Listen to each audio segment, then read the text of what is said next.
যেটা শুরু করব, হ্যাঁ আজকে যেটা শুরু করব সেটা হচ্ছে পরবর্তী আরেকটা চ্যাপ্টার, পরীক্ষার জন্য ইম্পর্টেন্ট, টার্ম ফাইনাল সিটি যেটা হোক দুইটার জন্য ইম্পর্টেন্ট। এখান থেকে ছোট কোশ্চেন বেশি আসে, বড় কোশ্চেন 4 মার্কস বা 5 মার্কসের কোশ্চেন কম আসে। যদি 4 মার্কসের কোশ্চেন আসে সেক্ষেত্রে একটা কোশ্চেন হবে 4 মার্কসের, আর একটা ছোট কোশ্চেন হবে। আর যদি ছোট কোশ্চেন হয় 2 মার্কসের জন্য তখন 3টা বা 4টা কোশ্চেন আসে। ঠিক আছে, সো এই চ্যাপ্টারটা সম্পর্কে বেসিক আইডিয়া রাখা লাগবে। ওকে, আমি স্ক্রিন শেয়ার করতেছি।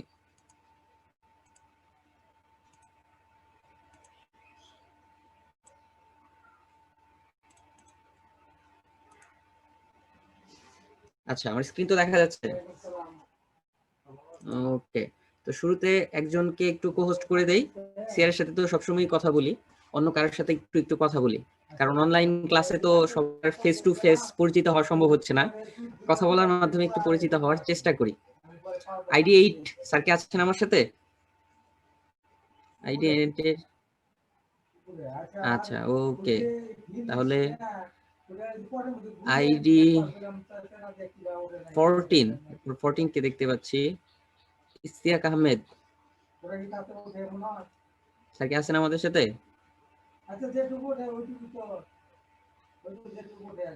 ইস্তিয়াক, একটু কথা বলি, পরিচিত হই। আচ্ছা, তার মনে হয় সমস্যা আছে। এরপরে কাকে দেখতে পাচ্ছি? আইডি 6 স্যার কে আছেন? আইডি 6 জি স্যার, আছি স্যার। ওকে, আচ্ছা, ভালো আছেন? জি স্যার। ওকে, আপনার মাইক্রোফোনটা অন রাখার দরকার নাই, যখন কথা বলি তখন একটু রেসপন্স করে। ওকে, আমরা যে চ্যাপ্টারটা আজকে শুরু করব সেই চ্যাপ্টারটার নাম হচ্ছে ডি সাইজিং। ডি সাইজিং কি এটা সম্পর্কে একটা বেসিক আইডিয়া আমরা ইন্ট্রোডাকশন টু ওয়েট প্রসেসিং ক্লাসের মধ্যে পেয়েছিলাম। হ্যাঁ, তো নাম থেকেই আমরা দেখতে পাচ্ছি ডি সাইজিং নামের মধ্যে দুইটা অংশ আছে। নামের মধ্যে দুইটা অংশ আছে, যদি আমি মাঝখানে ভাগ করে দেই, একটা হচ্ছে প্রিফিক্স হিসেবে ডিই, প্রিফিক্সই তো পূর্বে বসা, হ্যাঁ প্রিফিক্স, দেন হচ্ছে সাইজিং। তার মানে সাইজিং কোনো একটা কিছু, এই সাইজিং করে আমরা যে প্রপার্টিটা পাই বা সাইজিং কেমিক্যাল যেগুলো ফেব্রিকের মধ্যে অ্যাপ্লাই করি, এই সকল যত কিছু কেমিক্যাল আছে সবগুলোকে উঠিয়ে ফেলার নাম বা রিমুভ করার নামই হচ্ছে ডি সাইজিং। ঠিক আছে, সাইজিং কেমিক্যাল যা যা আছে সবকিছু রিমুভ করার নামই হচ্ছে ডি সাইজিং। ওকে, তো এখন আমরা একটু ডেফিনেশনের দিকে যাই, আসলে তারা কি বলতেছে ডেফিনেশনের মধ্যে। ওকে, এখন এখানে আমরা খুব সহজ একটা ডেফিনেশন দেখতে পাচ্ছি, the process by which the sizing materials some form of chemical are removed from warp yarn of the woven fabric can be defined as de-sizing. হ্যাঁ, যে প্রসেসের মাধ্যমে সাইজিং ম্যাটেরিয়াল গুলা রিমুভ করা হয় ওয়ার্প ইয়ার্ন, ওভেন ফেব্রিকের warp yarn থেকে, সেগুলাকেই আমরা বলতেছি ডিসাইজিং। এই যে যে ডেফিনেশন, এর মধ্যে খুব ইম্পর্টেন্ট একটা টার্ম, সেটা কি? সেটা হচ্ছে ওভেন ফেব্রিক। সেটা হচ্ছে ওভেন ফেব্রিক। কেন আমি এটা কি ইম্পর্টেন্ট বললাম? কারণ হচ্ছে শুধুমাত্র ওভেন ফেব্রিকের জন্যই এই প্রসেসটা প্রয়োজন হয়। ওভেন ফেব্রিকের জন্যই ডিসাইজিং প্রসেসটা প্রয়োজন হয়। আচ্ছা, কেন শুধুমাত্র ওভেন ফেব্রিকের জন্য ডিসাইজিং প্রয়োজন হয়? কেননা সাইজিং একটা ম্যানমেড প্রসেস। হ্যাঁ, সাইজিং কেমিক্যালগুলো ফেব্রিক এর যে সুতো থাকে বা তুলা, কটন থেকে যে আমরা সুতা বানাই বা ফেব্রিক বানাই, এই কটনের মধ্যে ন্যাচারালি সাইজিং কেমিক্যালগুলো থাকে না। শুধুমাত্র ওভেন ফেব্রিক প্রিপারেশনের জন্যই আমাকে সাইজিং কেমিক্যালগুলো অ্যাড করতে হয়। হ্যাঁ, যেহেতু আমি ওভেন ফেব্রিকের জন্যই শুধুমাত্র সাইজিং কেমিক্যালগুলো অ্যাড করতেছি, সেহেতু ডিসাইজিংও হবে শুধুমাত্র ওভেন ফেব্রিকের জন্য। নিট ফেব্রিকের জন্য কখনো ডিসাইজিং হয় না, মোস্ট অফ দ্য কেসে হয় না, এক্সেপশন কিছু আছে, এক্সেপশনকে আমরা আলাদা রাখবো ডেফিনেশন থেকে। বোঝা গেছে? আচ্ছা, ওকে। তার মানে আমার ডিসাইজিং করতে হবে শুধুমাত্র ওভেন ফেব্রিকের ক্ষেত্রে, বা সাইজিং করতে হবে শুধুমাত্র ওভেন ফেব্রিকের জন্য। এখন কথা হচ্ছে, কেন আমি ওভেন ফেব্রিকের জন্যই সাইজিং করব, একটা প্রশ্ন এসে যায়। তো এই প্রশ্নের উত্তরটা দেওয়ার জন্য, যে আমরা ডান পাশে একটা ছবি দেখতে পাচ্ছি, বেসিক্যালি এটা একটা ভিডিও, যে কথায় বলে যে একটা পিকচার হাজারটা কথার সমান, a picture tells a 1000 stories. ঠিক আছে, তো এই জন্য আমরা নিয়ে আসছি।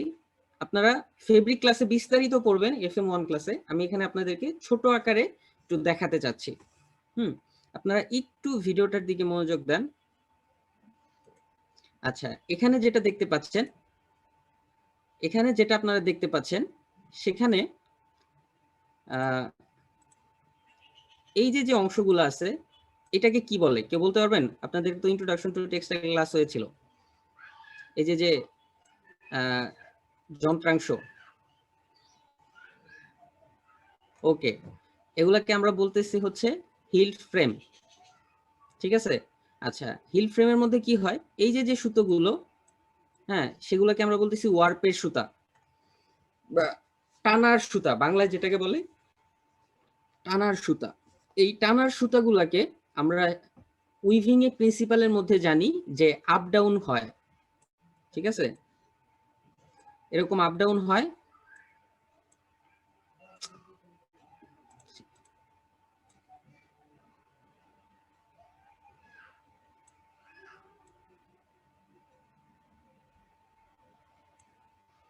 এখানে হচ্ছে ওয়েবটেরিয়ান গুলো ঢোকানো থাকে। এই যে আপ ডাউন করা হচ্ছে, এই আপ ডাউনের সময় এই যে অ্যাপারেটাস, যেটাকে আমরা হিল ফ্রেম করতেছি, এই হিল ফ্রেমের মাধ্যমে আপ ডাউন করতেছি, করে ওয়েবটেরিয়ান গুলাকে আমি ইনসারশন করতেছি। ঠিক আছে, প্রসেসটা আমরা একটু ভালোভাবে আরেকবার দেখি।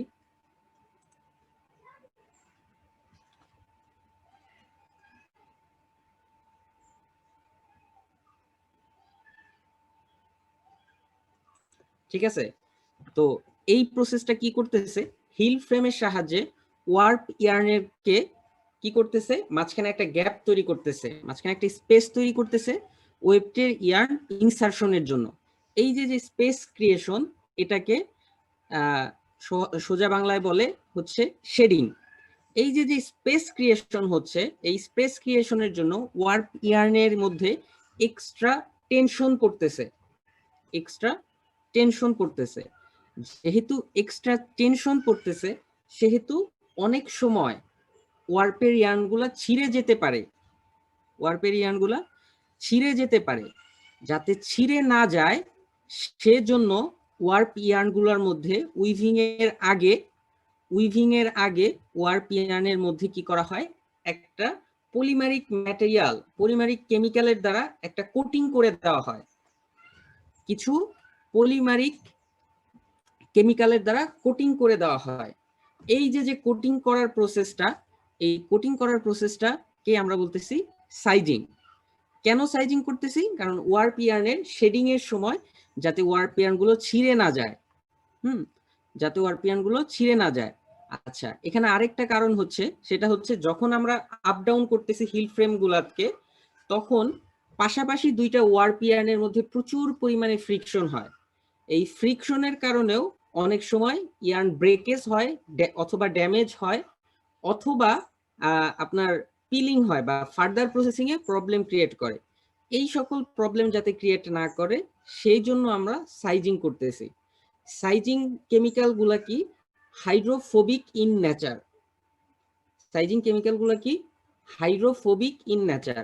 যেহেতু হাইড্রোফোবিক ইন নেচার, সেহেতু সাইজিং কেমিক্যাল গুলা কি করবে, পরবর্তীতে ডাইং করার সময় কোনো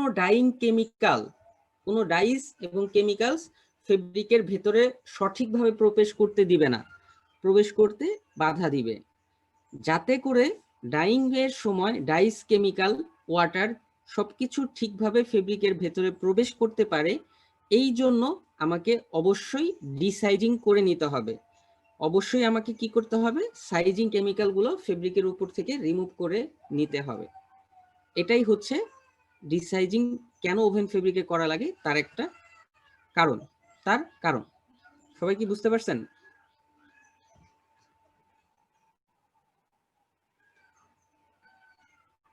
আচ্ছা, নিট ফেব্রিক গুলো তৈরি হয় লুপ ক্রিয়েশনের মাধ্যমে। নিট ফেব্রিক গুলো তৈরি হয় কি নিডেলের মাধ্যমে, লুপ ক্রিয়েশনের মাধ্যমে। এরকম এরকম, যদি আমার ছবিটা আসলে সুন্দর হচ্ছে না, মাউস দিয়ে করতেছি, হাতে করলে ভালো হতো। এরকম এরকম করে তৈরি হয়, ঠিক আছে। যখন হচ্ছে আপনার ওই নিডেলের মাধ্যমে তৈরি হয় তখন এরকম টেনশন আর পড়ে না ফেব্রিকের মধ্যে, ঠিক আছে। আর আরেকটা বিষয় হচ্ছে নিট ফেব্রিকের স্ট্রাকচারাল ইন্টিগ্রিটি হচ্ছে লুজ। মানে নিট ফেব্রিকের আপনি যদি ইলাস্টিক ইয়ার্ন নাও ব্যবহার করেন তারপরেও সুতা ফেব্রিকের স্ট্রাকচারটা একটু ইলাস্টিসিটি শো করে, ঠিক আছে। তো এই জন্য হচ্ছে তার মধ্যে কোনো টেনশন থাকে না, এর কারণটা হচ্ছে তার মধ্যে কোনো টেনশন থাকে না, টেনশন ছাড়া তৈরি করা হয়। সো যেহেতু এক্সট্রা টেনশন থাকে না, সেহেতু হচ্ছে আপনার ওটার ক্ষেত্রে এটার প্রয়োজন নাই। বুঝা গেছে? আচ্ছা, ওকে, তাহলে আমরা ডিসাইজিং এর ডেফিনেশনটা জানতে পারলাম। এখানে কিছু কথা বলছে, সে কি বলতেছে, আমি যেটা বলছি সেটাই বলছে যে ওয়ার্প ইয়ার্ন আর কোটেড উইথ সাইজিং এজেন্ট। ওয়ার্পের যে ইয়ার্নগুলো আছে সেগুলো বিভিন্ন ধরনের সাইজিং এজেন্ট দ্বারা কোটিং করে দেওয়া হয় প্রায়র টু উইভিং এর পূর্বে।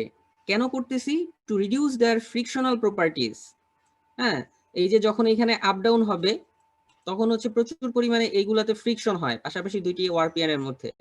এই ফ্রিকশনাল প্রপার্টিজ রিডিউস করার জন্য অথবা টু ডিক্রিজ ইয়ার্ন ব্রেকেজ, এই টেনশনের কারণে ইয়ার্ন ব্রেকেজ হতে পারে, এই দুইটা কমানোর জন্য আমরা কি করতেছি, কোটিং করে দিতেছি সাইজিং কেমিক্যাল।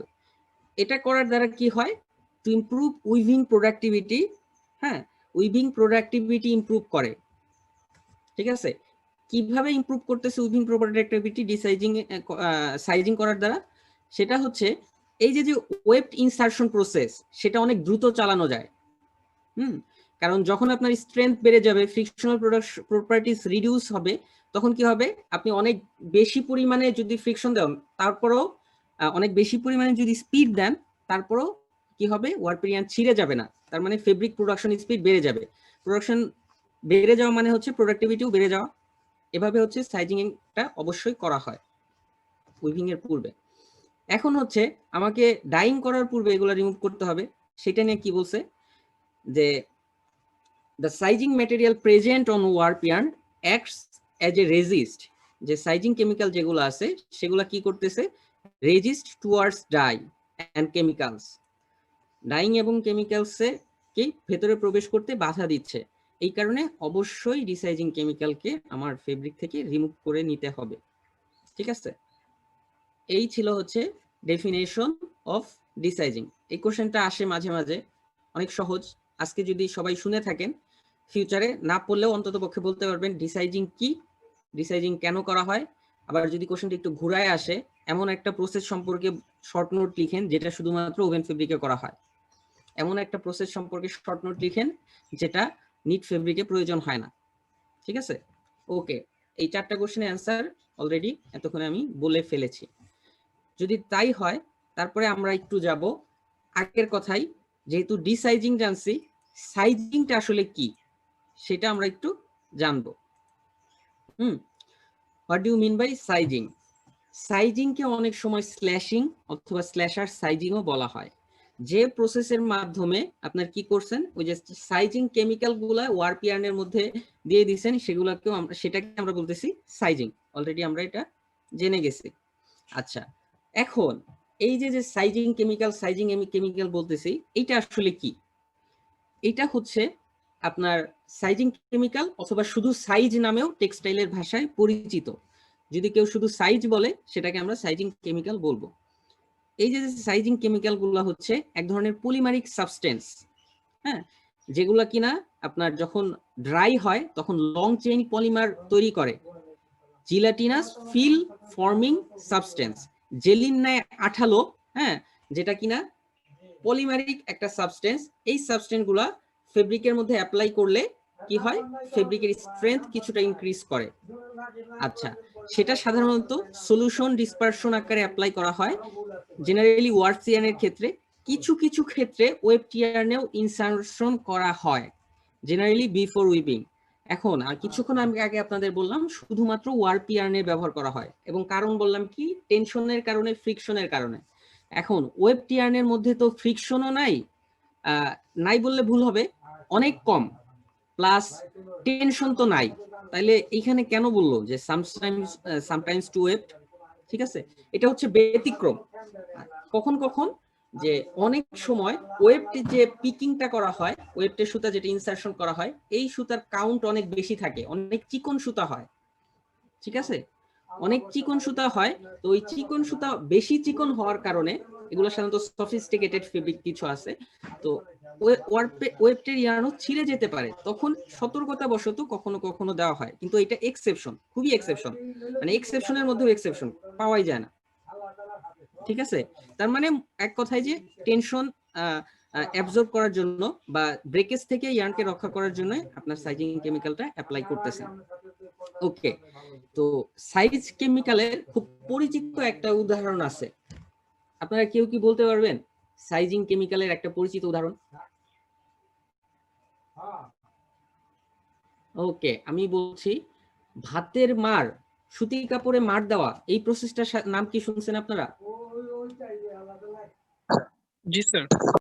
ওকে, এটা পাঞ্জাবির মধ্যে দেওয়া হয়, সুতি কাপড়ে, অনেক সময় মেয়েদের শাড়ির মধ্যেও হয়তো বা দেয়, পাঞ্জাবির মধ্যেও আমি দিতে দেখছি। তো এই যে যে ভাতের মার, হ্যাঁ, স্টার্চ সলিউশন, এটা ওয়ান কাইন্ড অফ সাইজ, এবং ইন্ডাস্ট্রিতে এইটাই 99.99% ক্ষেত্রে ব্যবহার করা হয়। ঠিক আছে, 99.99% ক্ষেত্রে এটা ব্যবহার করা হয়, এটা হচ্ছে স্টার্চ সলিউশন, ভাতের মার থেকে স্টার্চ যেটা হয়। এখন ইন্ডাস্ট্রিতে ব্যবহার করা হয়, এই যে কিছুক্ষণ পরে আমরা বলবো, ইন্ডাস্ট্রিতে মোস্ট অফ দ্য কেসেস, হ্যাঁ, আমি যতগুলো ইন্ডাস্ট্রি দেখছি এখন পর্যন্ত সবগুলাই, দুই একটা এক্সেপশন আছে, সবগুলাতেই এই স্টার্চ, ওইটা অবশ্য ভাত থেকে কালেকশন করে না, ওই পটেটো কর্ন যেগুলো আছে সেগুলো থেকে কালেক্ট করে, কিন্তু বেসিক উপাদান হচ্ছে স্টার্চ। ঠিক আছে, ওই সুতি কাপড়ের মধ্যে স্টার্চ দেওয়ার কারণে যে প্রপার্টিটা হয়, ওই প্রপার্টিগুলোই কিন্তু নিয়ে আসে এই যে যে সাইজিং প্রসেসটা, এই application of size chemicals অনটু the fabric, এটা হচ্ছে দুই ধরনের, একটা হচ্ছে ফিনিশ সাইজিং, আর একটা হচ্ছে প্রিপারেটরি সাইজিং। কয় ধরনের বললাম? একটা হচ্ছে ফিনিশড সাইজিং, যেটা কিনা ডাইং এর পরে দেওয়া হয়, যেটা হচ্ছে কাপড়ের মধ্যে আমরা ভাতের মার দেওয়ার যে প্রসেস সেটা, আরেকটা হচ্ছে বিফোর উইভিং, যেটা হচ্ছে আমরা এখন পড়তেছি। ঠিক আছে, ওকে, এই সাইজিং কেন করা হয় আমরা অলরেডি বলে ফেলছি, এটা আর বলবো না। আর অবজেক্টিভ অফ সাইজিং কি এটাও বলে ফেলছি, সেটা হচ্ছে কি উইভিং এর প্রোডাক্টিভিটি ইমপ্রুভ করা, অথবা টু ইমপ্রুভ উইভ অ্যাবিলিটি। ঠিক আছে, এটা বলা আছে টেনসাইল স্ট্রেংথ বাড়ায়, তারপর হচ্ছে ইনক্রিজিং স্মুথনেস, যেহেতু হচ্ছে polymeric substance, film forming substance, সেটা কি হয় আপনার স্মুথনেস বাড়ায় ফেলে। আরেকটি ইম্পর্টেন্ট বিষয়, সেটা হচ্ছে রিডিউসিং স্ট্যাটিক ইলেকট্রিসিটি। সেটা কি করতেছে? Reducing static electricity. ঠিক আছে, তো সেটা কিভাবে? সেটা হচ্ছে ওই ঘর্ষণের কারণে স্ট্যাটিক ইলেকট্রিসিটি জেনারেট করে, ওটা তো আমরা সবাই জানি, চিরুনি দিয়ে ঘষা দিলেও একটা একটা পজিটিভ আর একটা নেগেটিভ চার্জ তৈরি করে। একইভাবে পাশাপাশি দুইটি ইয়ার্ন যখন প্রচুর ফ্রিকশন হয় হাই স্পিডের ক্ষেত্রে, আমি ওইটা অ্যাড করি না, একটা ভিডিও অ্যাড করার ইচ্ছা ছিল যে actual speed of a modern weaving loom, যে কত দ্রুত হচ্ছে আপনার আপ ডাউন হচ্ছে। ঠিক আছে, কিন্তু ওইটা আর অ্যাড করা হয় নাই, ফার্দার আমি হয়তো আপনাদেরকে লিঙ্ক দিয়ে দিব, অথবা আপনারা যদি ইউটিউবে সার্চ করেন পেয়ে যাবেন। হ্যাঁ, তো এত স্পিডে যখন আপ ডাউন হয়, শেডিং হয়, তখন কিছু পরিমাণে স্ট্যাটিক ইলেকট্রিসিটি জেনারেট করে, এবং যদি সাইজিং করা হয় সেই জেনারেশনের পার্সেন্টেজ কমে যায়। যেহেতু এই স্ট্যাটিক ইলেকট্রিসিটি ফার্দার প্রসেসিং এর ক্ষেত্রে অনেক প্রবলেম ক্রিয়েট করে, সেহেতু আপনার কি হয়, সাইজিং এর মাধ্যমে উইভ অ্যাবিলিটি ইমপ্রুভ করে, এটা আমরা বলতে পারি। ঠিক আছে, এই হচ্ছে অবজেক্টিভস অফ সাইজিং। এখন আর কিছু আছে, সেটা হচ্ছে অবজেক্টিভ অফ ডিসাইজিং, যেটা সরি তার আগে স্ট্যাটিক ইলেকট্রিসিটি কমে যাওয়ার কারণটা কি স্যার?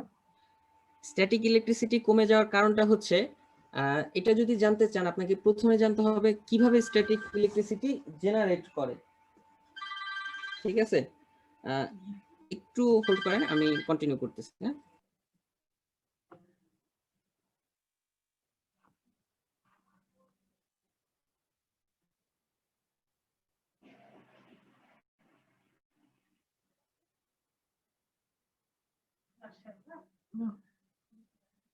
আর মোবাইল ইস্যু।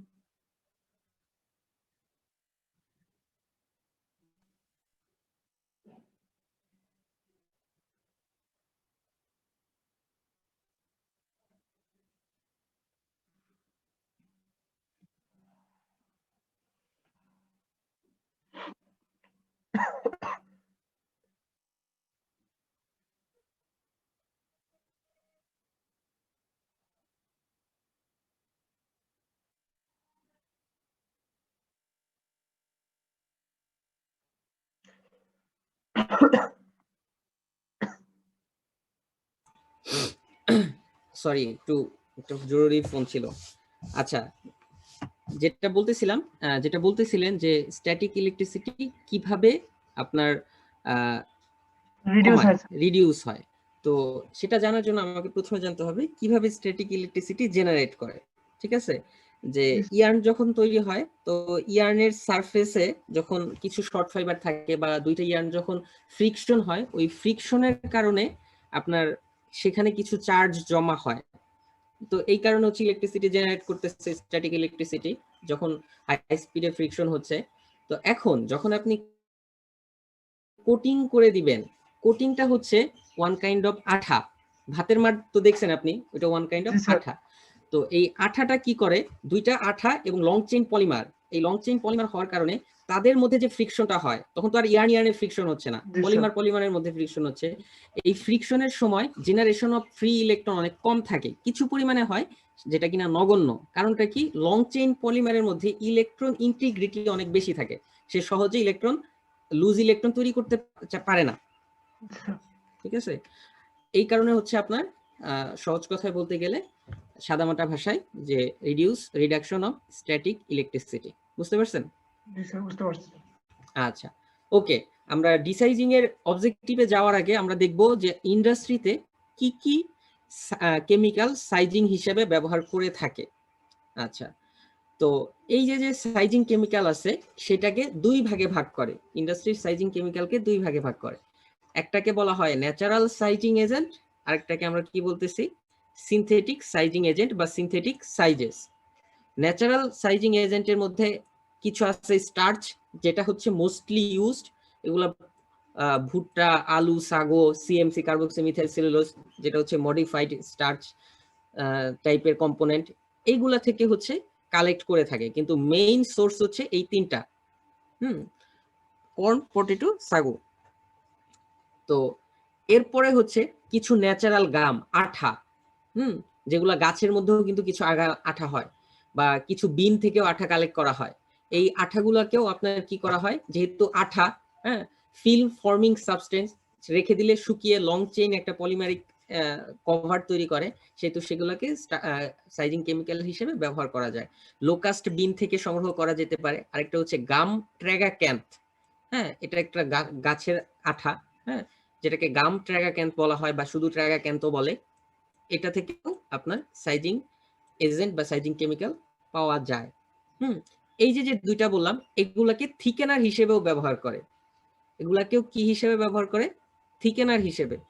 এখন আপনাদের কাছে আমার একটা কোশ্চেন, থিকেনার কোথায় ব্যবহার করে, কেন ব্যবহার করে, কে বলবেন?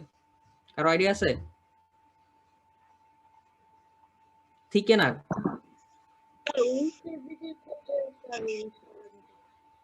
বুঝতে পারিনি, আবার একটু বলবেন?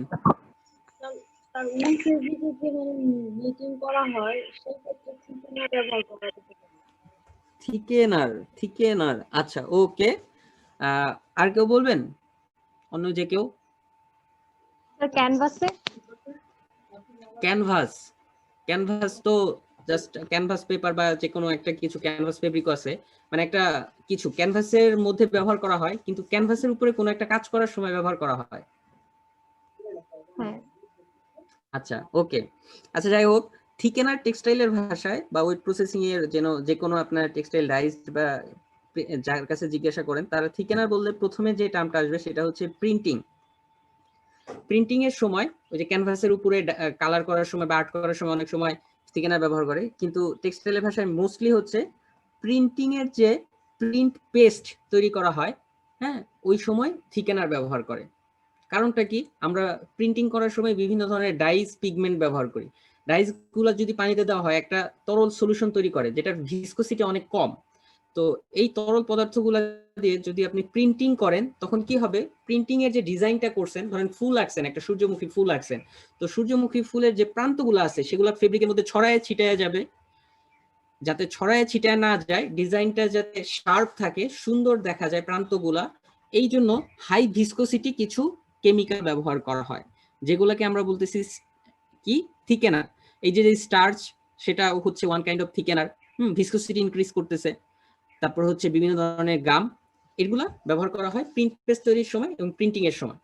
এগুলো আপনারা যখন প্রিন্টিং করবেন তখন এগুলো বিস্তারিত জানতে পারবেন, তার রিওলজি, ভিসকোসিটি, অনেক কিছু আছে এগুলো।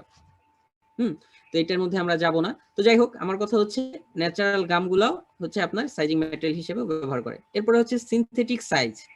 হ্যাঁ, এগুলো কিছু কিছু ক্ষেত্রে ব্যবহার করা হয়। পিভিএ আছে, পিএএন আছে, পলিভিনাইল অ্যালকোহল, পলি অ্যালকাইল নাইট্রাইল, না ভুল হলো, পলি অ্যালকাইল, অ্যালকানো না অ্যালকাইল, ভুলে গেছি, ঠিক আছে, যাই হোক। তো এই সকল কেমিক্যাল গুলো হচ্ছে পলিঅ্যাক্রাইলোনাইট্রাইল, ঠিক আছে, পলিভিনাইল অ্যালকোহল, আরেকটা হচ্ছে পলিঅ্যাক্রাইলোনাইট্রাইল। এগুলো হচ্ছে সিনথেটিক সাইজ হিসেবে ব্যবহার করা হয়ে থাকে। অনেক সময় আপনাদের পরীক্ষায় শর্ট নোট আকারে আসে, right short note on sizing, তখন আগে যেটুকু ছিল ওইটুকু বলবেন, প্লাস এই কেমিক্যালের নাম বললে দিবেন, তাহলে ফুল মার্কস চলে আসবে। বোঝা গেছে? ওকে। আপনাদের আপনাদের ক্লাসের সময়ে আমি কিন্তু মাঝে মাঝেই বলে দেই এরকম এরকম কোশ্চেন আসবে, এরকম এরকম করে লিখতে হবে, ঠিক আছে? তো যদি ওই রকম করেও লেখেন তাহলে কিন্তু ফুল মার্কস। যদি 4 থাকে 4-এ 4 দেওয়া আমার জন্য কোনো প্রবলেম না, কিন্তু নিজের মতো করে যদি লেখেন তখন কিন্তু একটু মার্কসের আপ ডাউন হয়, ঠিক আছে? তো এই জন্য ক্লাসের মধ্যে একটু মনোযোগ দিয়ে শুনবেন যে আমি আসলে কি বলতেছি, কোন কোশ্চেন করলে কি চাইতেছি। হ্যাঁ, সেক্ষেত্রে আপনাদের অল্প লিখে মার্কস বেশি পাওয়ার একটা সুবিধা আপনারা নিতে পারবেন। আচ্ছা, এরপরে হচ্ছে অবজেক্টিভ অফ ডিসাইজিং। অলরেডি আমরা বলে ফেলছি সাইজিং ম্যাটেরিয়াল রিমুভ করা। আচ্ছা, এখানে একটা কথা বললে নেই ফর ফার্দার রেফারেন্স, যে যেহেতু আমি প্রথমে বলেছিলাম most of the cases sizing chemical হিসেবে স্টার্চ ব্যবহার করা হয়। তো ফার্দার আমি যদি কখনো বলি যে স্টার্চ ম্যাটেরিয়াল রিমুভাল প্রসেস, তাহলে আমরা ওইটাকে বুঝে নিব যে সাইজিং ম্যাটেরিয়াল রিমুভাল প্রসেস, মানে সাইজিং মানে আমরা বুঝবো স্টার্চ, সাইজ মানে আমরা বুঝবো স্টার্চ, ঠিক আছে? এখানে বলছি to remove the starch material from the fabric, resizing এর উদ্দেশ্য, সাইজ ম্যাটেরিয়াল কিন্তু বলা হয় না। আচ্ছা, এরপরে হচ্ছে to increase the absorbency power of the fabric, ওটা রিমুভ করলে অ্যাবজর্বেন্সি বাড়ে, অ্যাফিনিটি ইনক্রিজ হয়, দেন হচ্ছে ফার্দার প্রসেসের জন্য সুইটেবল হয় এবং ফেব্রিকের লাস্টার কিছুটা বাড়ে, যেহেতু পলিমারিক সাবস্টেন্স এবং হেরিনেসটা কমে যায়, লাস্টার কি হবে এমনিতেই ইমপ্রুভ হয়ে যায়, ঠিক আছে? ওকে, এই ছিল হচ্ছে ডিসাইজিং অফ অবজেক্টিভ। এরপরে আমরা যেটাতে যাব সেটা হচ্ছে বেসিক প্রিন্সিপাল অফ ডিসাইজিং। সেখানে যাওয়ার পূর্বে আমি একটু আপনাদেরকে এখন থেকে অ্যাটেন্ডেন্স প্রতিদিন নিয়ে নিব, ঠিক আছে? তো এখন হচ্ছে আপনারা একটু অ্যাটেন্ডেন্সটা দিবেন। আপনার প্রেজেন্ট আছেন কতজন? 30 জন। টোটাল স্টুডেন্ট হচ্ছে আপনাদের 40-এর মতো, তাই না আসিফ? আচ্ছা, ওকে। এর আগে তো আপনাদের আমি সরাসরি রোল কল করে অ্যাটেন্ডেন্স নেই নাই, নিছি কি? আচ্ছা, ওকে, আজকে থেকে নিব। আমি একটু নিয়মটা বলে দিতেছি, সেটা হচ্ছে যে যখন রোল কল করব আপনি একটু রেসপন্স করবেন। হ্যাঁ, যখন আপনারা মাইক্রোফোন অন করে কথা বলেন তখন আমার পার্টিসিপেন্ট লিস্টে আপনার আইডিটা সবার উপরে চলে আসে, ঠিক আছে?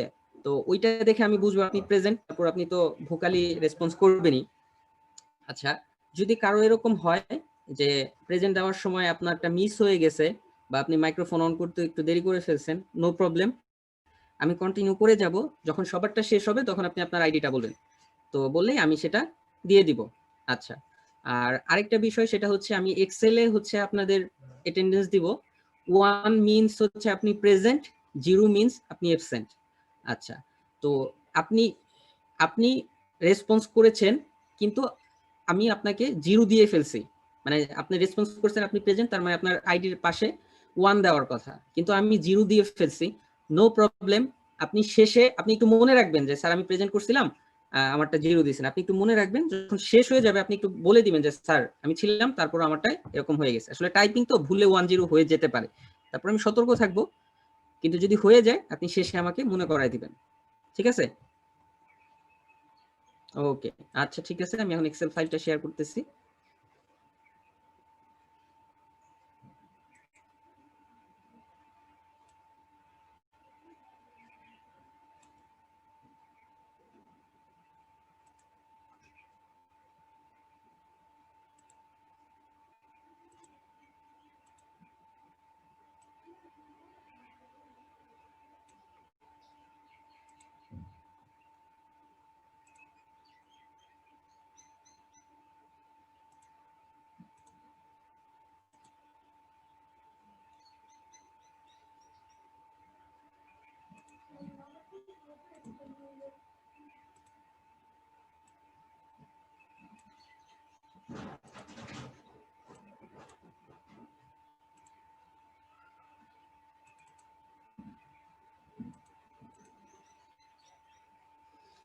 ওকে, আমি শুরু করতেছি।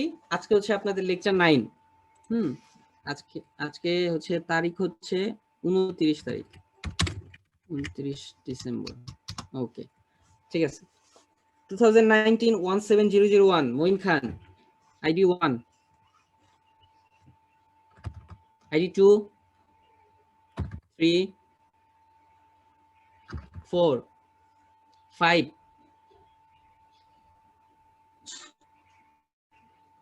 6, Yes, sir. 7, Present, sir. 8, আচ্ছা, ID 9, Present, sir. 10, 11, Yes, sir. কই আপনি? আর কারো প্রেজেন্ট দেওয়া শেষ হয়ে গেলে আপনার মাইক্রোফোন গুলো অফ করে দেন, মিউট করে দেন। 12, Present, sir. 13, Present, sir. 14, 15, 16, 17, 17, sir. জি স্যার, মাইক নষ্ট। 14।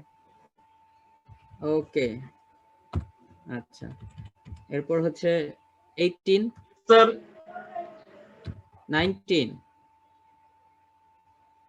20, yes sir. 21, Yes, sir. 22, yes sir. 23, 24, Yes, sir. 25, Present, sir. 26, Present, sir. 27, Yes, sir. 28, message দিয়েছে, সে কি আছে? আচ্ছা, 29, Yes, sir. 30, 31,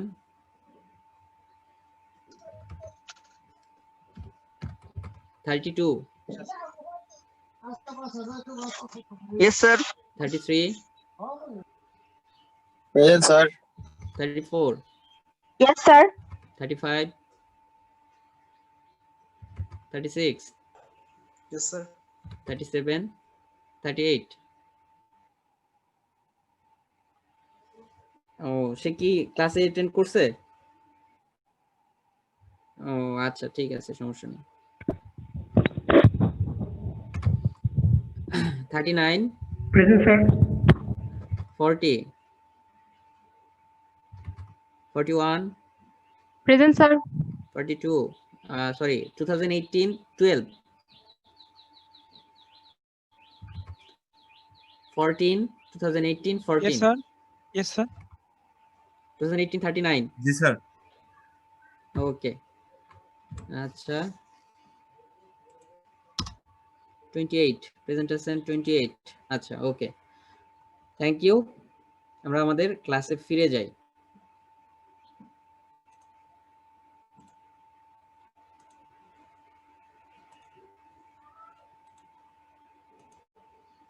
আচ্ছা, তো আমরা আমাদের আগের অংশে ফিরে যাই।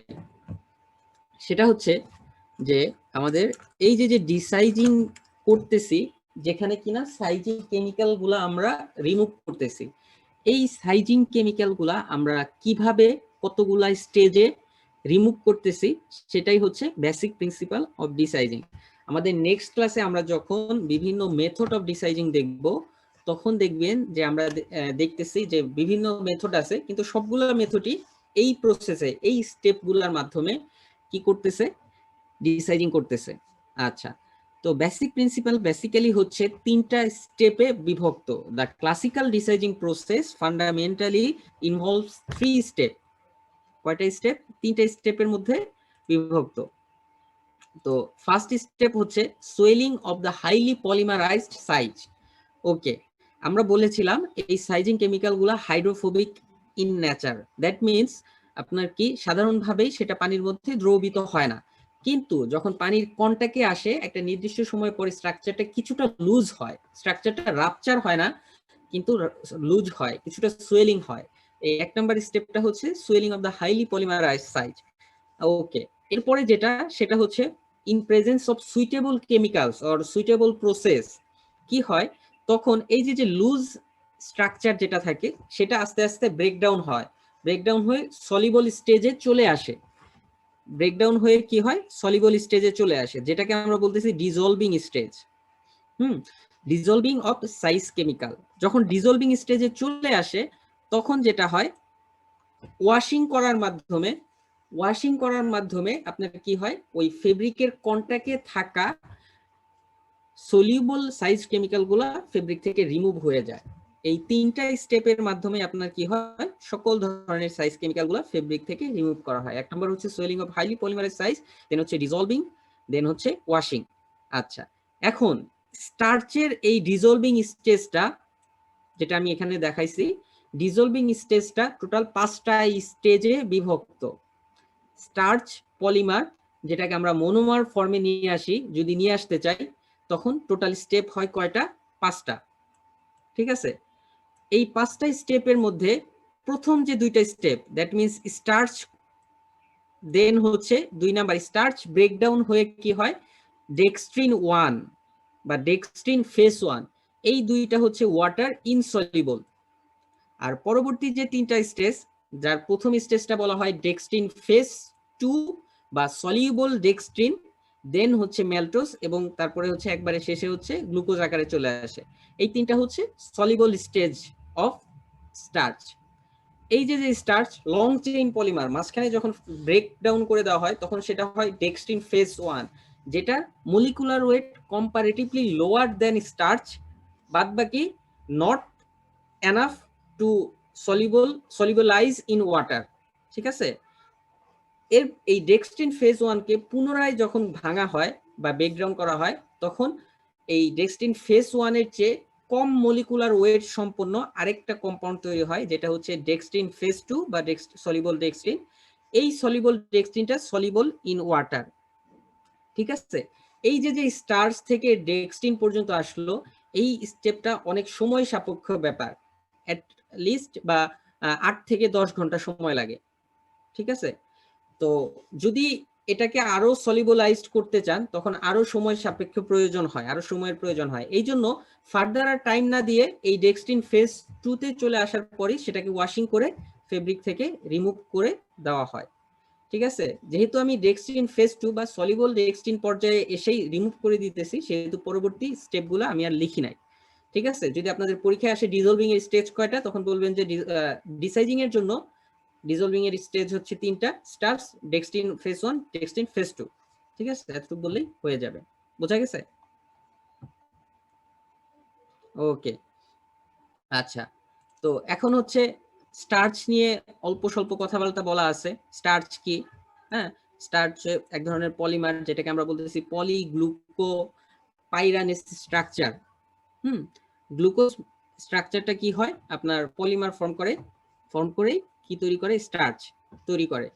ওকে, তো যেখানে কিনা স্ট্রেট চেইন, ব্রাঞ্চ চেইন 2 ধরনের স্ট্রাকচারই থাকতে পারে। হ্যাঁ, এবং এই স্টার্চগুলো কি নট ওয়াটার সলিবল হয়। আচ্ছা, এরপরে হচ্ছে কি হয় যে আপনার প্রসেসটা বলছে কিভাবে, যে both constituents of the starch are insoluble in water. ঠিক আছে, they can be made soluble by hydrolysis of these long chain compounds. এই যে লং চেইন কম্পাউন্ড আছে সেটাকে আমরা ব্রেকডাউন করি, যদি হাইড্রোলাইসিসের মাধ্যমে করতে পারি, অক্সিডাইজেশনের মাধ্যমে করতে পারি, করে শর্টার ওয়ানে যদি করি তখন কি হয়, সলিউবল ফর্মে চলে আসে। সেখানে কি বলতেছে যে আন্ডার সুইটেবল কন্ডিশন, ঠিক আছে, following stage show the progressive hydrolysis of starch. এখানে হচ্ছে ওই যে তিনটা স্টেপের কথা বলছিলাম, সেই তিনটা স্টেপে হচ্ছে এখানে ফলোইং স্টেপ হিসেবে বোঝানো হয়েছে, যেটা কিনা আপনার বোঝানো যেটার মধ্যে বলা হয়েছে এখানে, the hydrolysis of starch is carried out only up to the soluble dextrin stage. Soluble dextrin stage পর্যন্ত কি করা হয়, কেননা এই স্টেজে আপনি কি করতে পারবেন, ওয়াশিং এর মাধ্যমে এটাকে রিমুভ করে দিতে পারবেন। ওই কথাগুলাই এখানে বলা আছে। ওকে, আচ্ছা, বেসিক প্রিন্সিপালটা পরীক্ষায় আসে 3 মার্কসের জন্য। তখন হচ্ছে আপনার তিনটে স্টেপের নাম প্লাস এই কথাগুলো বলে আপনি ওই ফিগারটা দিয়ে দিলেই হবে, তিনটে স্টেপ লিখে দিলেই ফুল মার্কস পেয়ে যাবেন, ঠিক আছে। আচ্ছা, এরপরে যেটা সেটা হচ্ছে এই বেসিক প্রিন্সিপালের উপর বেস করে ডিসাইজিং কে কয়েকটা ভাগে ভাগ করছে, যেটাকে আমরা বলতেছি classification of desizing or method of desizing, ঠিক আছে, classification of desizing or method of desizing. আচ্ছা, তো যদি মেথডস অফ ডিসাইজিং কোশ্চেন আসে তাও এটা দিবেন, যদি ক্লাসিফিকেশন অফ ডিসাইজিং আসে তাও এটা দিবেন।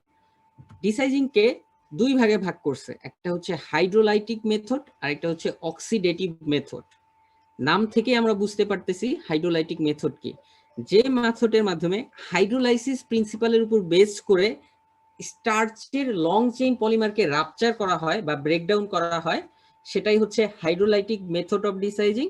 আর যেটার মধ্যে অক্সিডেশনের প্রিন্সিপালের উপর বেস করে লং চেইন স্টার্চ পলিমারকে আপনার কি করা হয়, ব্রেকডাউন করা হয়, সেটা হচ্ছে অক্সিডেটিভ মেথড।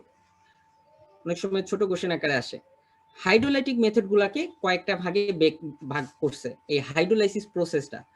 হাইড্রোলাইসিস প্রসেসটা যদি পানির মধ্যে রেখে দেওয়া হয় নর্মাল রুম টেম্পারেচারের মধ্যে একটা নির্দিষ্ট সময় পর্যন্ত, তখন অনেক সময় স্টার্চের ব্রেকডাউন হয়, যেটাকে আমরা বলতেছি রট স্টিপিং।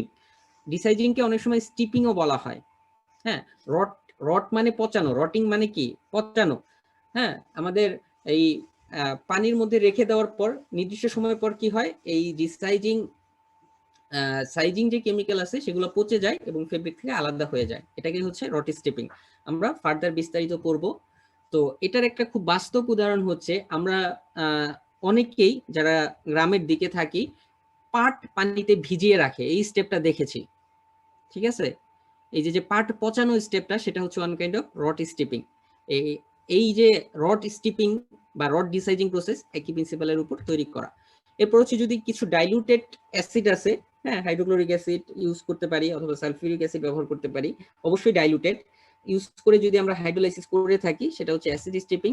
দেন হচ্ছে মোস্ট অফ দ্য কেসে যেটা ব্যবহার করা হয় সেটা হচ্ছে এই স্টার্চকে ব্রেকডাউন করার জন্য কিছু স্পেসিফিক এনজাইম আছে, এই এনজাইম গুলোর সাহায্যে যদি ডিসাইজিং করে থাকি বা হাইড্রোলাইসিস করে থাকি, সেটাকে আমরা বলতেছি এনজাইমেটিক ডিসাইজিং বা এনজাইম স্টিপিং, ঠিক আছে।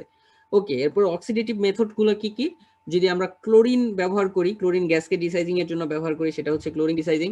দেন হচ্ছে ক্লোরাইড কম্পাউন্ড যদি ব্যবহার করি, সেটা হচ্ছে ক্লোরাইড ডিসাইজিং। দেন হচ্ছে ব্রোমাইড কম্পাউন্ড ব্যবহার করলে ব্রোমাইড ডিসাইজিং। আরেকটা হচ্ছে পারক্সি কম্পাউন্ড ডিসাইজিং, সেটা হচ্ছে কি যে বিভিন্ন ধরনের পারক্সি কম্পাউন্ড যেগুলো আছে, হাইড্রোজেন পারক্সাইড হতে পারে, অন্যান্য পারক্সাইড হতে পারে, মোস্টলি ইউজ হাইড্রোজেন পারক্সাইড, এটার দ্বারা যদি অক্সিডেশন করে থাকি সেটাকে আমরা বলবো পারক্সি কম্পাউন্ড ডিসাইজিং।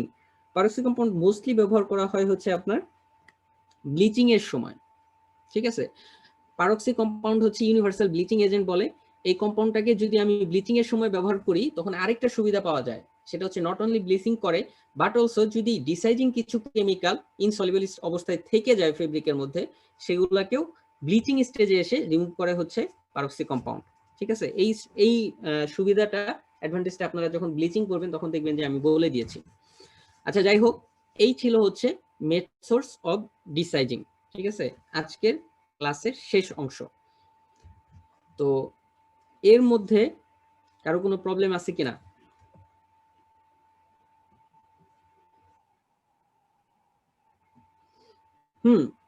এই হাইড্রোলাইটিক মেথডটা ইন্ডাস্ট্রিতে ব্যবহার করা হয় প্রচুর, এগুলা বিস্তারিত করবেন। আর অক্সিডেটিভ মেথড গুলো হচ্ছে শর্ট নোট আকারে পড়বেন, এটা হচ্ছে নেক্সট ক্লাসেই আপনাদের এই কন্টেন্ট গুলা থাকবে, ঠিক আছে? ওকে, আচ্ছা, তার মানে হচ্ছে আপনাদের আর কোনো কোশ্চেন নাই, ঠিক আছে? যদি কোশ্চেন না থেকে থাকে আমি একটু শর্ট রিভিউ করে ক্লাস শেষ করে দিব। আচ্ছা, শর্ট রিভিউ করার ক্ষেত্রে বলতে চাই ডিসাইজিংটা হচ্ছে সাইজিং কেমিক্যাল রিমুভাল প্রসেস এবং only applicable for woven fabric. Okay, কেন করতেছি সাইজিং ডিসাইজিং কেন করতেছি? যে sizing chemical hydrophobic in nature, ঠিক আছে? হাইড্রোফোবিক হওয়ার কারণে এর ভিতরে কোনো ডাইস কেমিক্যাল প্রবেশ করতে পারে না ভালোভাবে। যেহেতু ডাইস কেমিক্যাল প্রবেশ করতে পারে না, তখন কি হয় যে ফেব্রিকটাকে ডাইং করা পসিবল হয় না। তো ডাইং করার জন্য অবশ্যই এই সাইজিং কেমিক্যালগুলোকে রিমুভ করতে হবে। এই রিমুভ করার প্রসেসটাই হচ্ছে ডিসাইজিং। সাইজিং কেমিক্যালগুলো কেন অ্যাপ্লিকেশন করা লাগে? যেহেতু আমি একবার নিজে থেকে করলাম আবার নিজে থেকে রিমুভ করতেছি, তাহলে প্রথমে অ্যাপ্লাই না করলেই তো হতো, শুধু শুধু টাকা খরচ কেন করতেছি? এটার উত্তর হচ্ছে যদি সাইজিং কেমিক্যাল অ্যাড না করা হয় তখন হচ্ছে উইভিং এর সময় ইয়ার্ন ব্রেকেজ হয়, ঠিক আছে? আরো কিছু প্রবলেম ক্রিয়েট হয়, ইয়ার্ন ড্যামেজ হতে পারে, ফ্রিকশনের কারণে স্ট্যাটিক ইলেকট্রিসিটি জেনারেট করে। এটা কি হয়? ওভারঅল উইভিং প্রোডাক্টিভিটি রিডিউস করে। আচ্ছা, তো এই সকল প্রবলেম ওভারকাম করার জন্য আমাকে সাইজিং কেমিক্যাল অ্যাড করা লাগতেছে, এবং অ্যাড করতেছি মানে একটা ডেভিলকে আমি আমার প্রসেসকে ইন্ট্রোডিউস করে দিতেছি, এবং এই ডেভিলকে আমার পিউরিফাই করতে হবে এই প্রসেসের পরেই। সেই প্রসেসটাই হচ্ছে ডিসাইজিং প্রসেস। আচ্ছা, এরপরে আমরা সাইজিং সম্পর্কে বলেছিলাম, অলরেডি বলে ফেলছি। তো এরপরে সাইজিং এর কিছু কেমিক্যাল বলছি, স্টার্চ মোস্টলি ইউজ সাইজ, এবং বেসিক প্রিন্সিপালের মধ্যে সাইজিংটা হচ্ছে স্টার্চকে ডেক্সট্রিন 1 এ নিচ্ছি বা ইনসলিবল ডেক্সট্রিন, এরপর হচ্ছে সলিবল ডেক্সট্রিন স্টেজে নিয়ে যাচ্ছি এবং এরপর ওয়াশআপ করে আমি সেটাকে রিমুভ করে দিতেছি। আর ক্লাসিফিকেশন হচ্ছে দুই ভাবে আমরা ডিসাইজিং কে ক্লাসিফাই করতেছি, একটা হচ্ছে হাইড্রোলাইসিসের মাধ্যমে আর একটা হচ্ছে অক্সিডেশনের মাধ্যমে। ওকে, আচ্ছা, এই ছিল হচ্ছে আজকের ক্লাস। তো সবাই আশা করি বুঝতে পেরেছেন এবং পরীক্ষার জন্য প্রিপারেশন আপনাদের জন্য সহজ হবে, ঠিক আছে? তো এই বলে আপনাদের ক্লাস শেষ করতে চাচ্ছি। কারো কোনো কিছু থাকলে বলতে পারেন, নাহলে শেষ করে দিব ইনশাআল্লাহ। ওকে, ঠিক আছে, সবাই ভালো থাকবেন, সুস্থ থাকবেন। আগামী ক্লাসে আপনাদের সাথে আবার দেখা হবে। আল্লাহ হাফেজ। ওয়ালাইকুম আসসালাম।